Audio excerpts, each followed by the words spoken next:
Ankara Spor Salonu'nda OGM Ormanspor'la Tofaş karşı karşıya geliyor. Hava atışı yapıldı. İlk hücum şansı Tofaş'ın. İlk 3 dakikada sadece 6 sayı izleyebildik mücadelede. Chris Warren yüksekten bıraktı topu çembere ve sayı üretiyor Chris Warren takım adına. Meya atışında isabet var. Sami Meya, Dorukhan. Meya karşısında.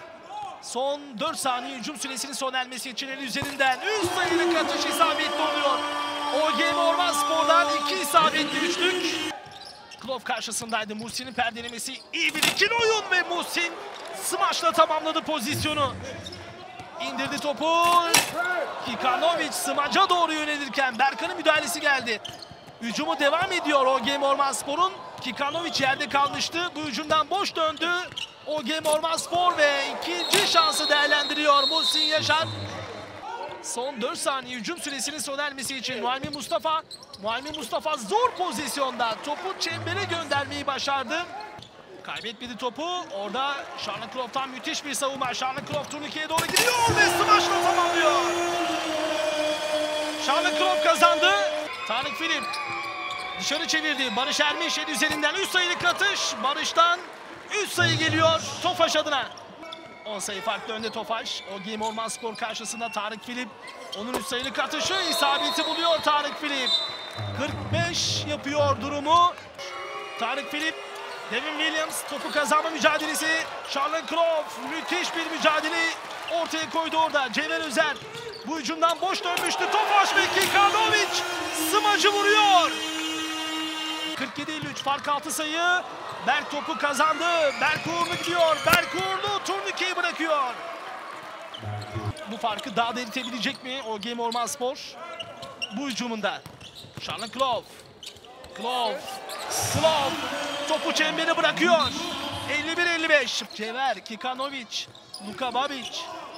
Ondan Kikanovic'e pot altında. Kikanovic topla buluşuyor ve basketi kaydediyor. Berk de geliyor Tofaş. Barış Ermiş. 58-62 Barış 3 sayılık atışı isabetli Barış Ermiş'ten. Ondan Charles Kloff'a son 2 saniye. Sami Meya. Pot altında Berk. 5'te 5 yaptı 2 sayılık atışlarda. Farkı açtı Tofaş yeniden. Orada pasın arasına girdi. Berk Uğurlu topu çembere bıraktı ama faul beklentisi de var. Oyun devam ediyor. Şimdi Chris Warren atışında isabet var. Devin Williams indirdi topu pot altında. Ters turnike Tarık Filip'ten. Barış Ermiş 3 sayı denedi. 3 sayılık atışında da isabet var. Tarık Filip önce fake ardından Muhsin Yaşar smaca doğru ilerledi. Chris Warren topu kaybetti. Tarık Filip kendisi bırakıyor topu çembere.